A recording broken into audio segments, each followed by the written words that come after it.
이성의 연애를 하고 순수한 사랑의 마음을 가지고 그 사람과 결혼을 해서 행복하게 산다는 이 관념은 낭만적 사랑이라고 하는 것의 산물들입니다. 사랑이 변했어요. 사랑이 뭐냐면 문제가 되었습니다. 사랑이 끝나는 순간부터 법적인 문제들이 발생하고 심리적인 문제들이 개입해요. 낭만적 사랑이 끝나서 새로운 사랑들이 시작됐는데 그 사랑들은 사실은 문제적이다. 안녕하세요. 저는 서울대학교 사회학과에서 사회학을 가르치고 있는 김홍중이라고 합니다.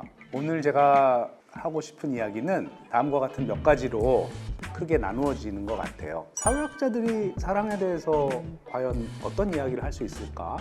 사회학은 왜 사랑에 관심을 가질까?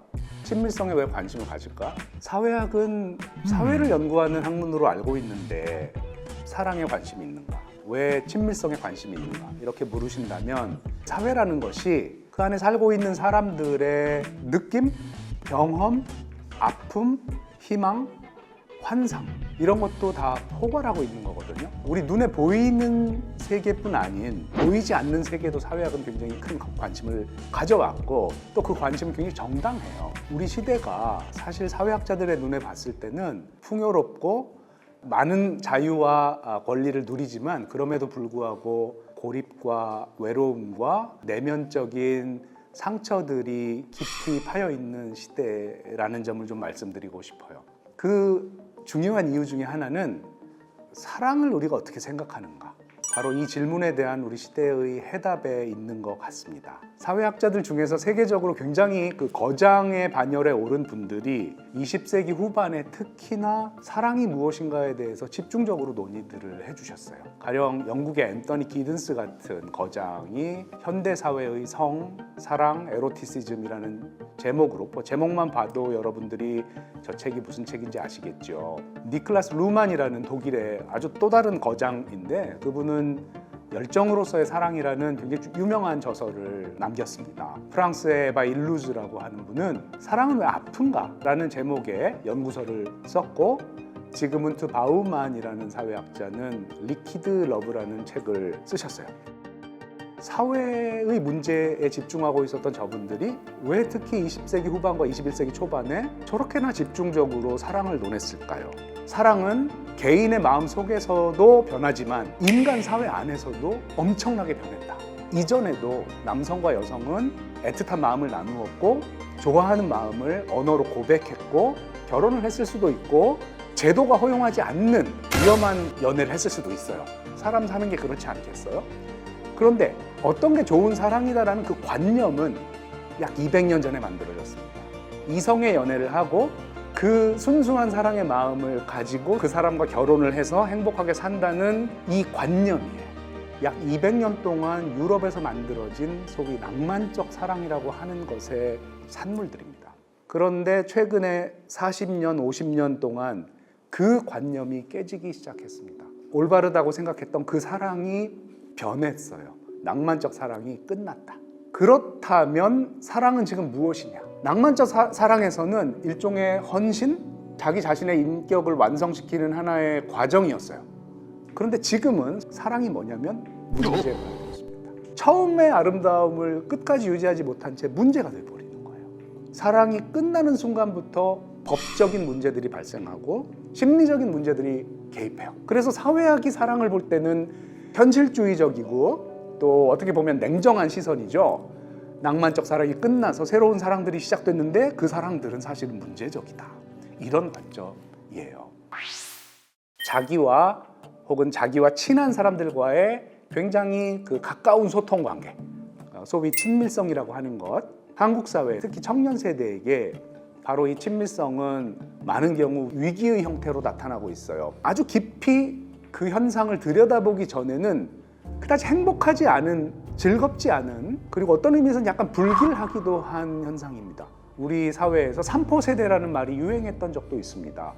여기서 3포 세대는 세 가지를 포기했다는 것인데 그 세 가지가 모두 다 친밀성과 연관이 있어요.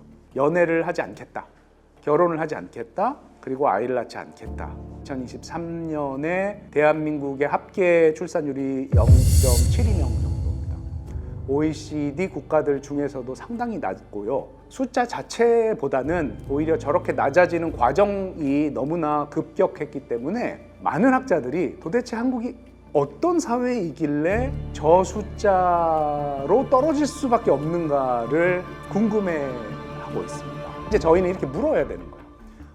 어떻게 우리가 살아왔기 때문에 저런 결과들이 나타났을까? 왜 친밀한 관계를 두려워하거나 거기에 불안을 갖거나 심지어는 그 안에서 많은 문제들을 겪고 문제시하는가?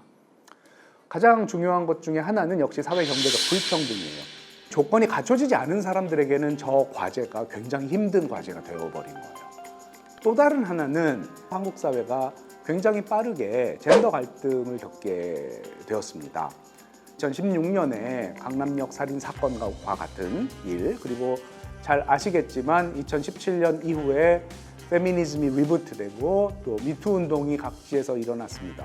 안전의 문제, 불안의 문제 이런 것들이 공론화됐습니다. 이런 과정에서 친밀한 관계를 위험을 동반한 것으로 인지하는 문화가 어느 정도 확산되었다고 판단됩니다. 이렇게 물어보시는 분들이 있어요. 한국 사회가 그렇게 안전하지 않은 사회야? 정말로 친밀 관계가 그렇게 위험해? 지금 여기서 말하는 위험은 데인저가 아니고 리스크예요. 데인저는 실제로 일어날 수 있는 위험이에요. 물리적으로 현존하고 현실에서 발생한 거예요. 리스크라는 위험은 아직 일어나지 않았는데 그런 일이 일어났을 때 뭘 상실하면 어떻게 만회하지라고 계산하는 과정 속에 있는 가상의 위험입니다. 그래서 실제로 위험해졌다는 그런 문제가 아니고 우리의 감수성이 바뀐 거예요. 예전에는 사랑에서 좋은 면만 보고 아름답고 예쁜 면만 봤지만 이제 사랑은 우리가 행복해지기 위해서 통제돼야 되고 관리돼야 되는 무엇이 된 거죠.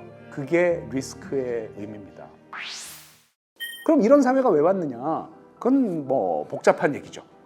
하지만 중요한 것은 이제 친밀성을 구성하는 굉장히 많은 요소들이 전통적으로 해야 되는 의무도 아니고 우리가 늘 따라야 되는 어떤 자연스러운 삶의 방식도 아니라는 거예요. 결혼을 안 할 수도 있고 아이를 갖지 않을 수도 있어요. 왜? 그만큼 소중하기 때문에. 나의 생명과 삶이 그만큼 소중하기 때문에 리스크를 관리하는 거예요. 잘못하면 돌이킬 수 없는 상처를 입을 수 있다는 생각을 누구나 하기 때문에 조심하고 관리하고 생각하고 고민하는 거예요. 이게 이제 우리가 겪고 있는 친밀성의 변화입니다.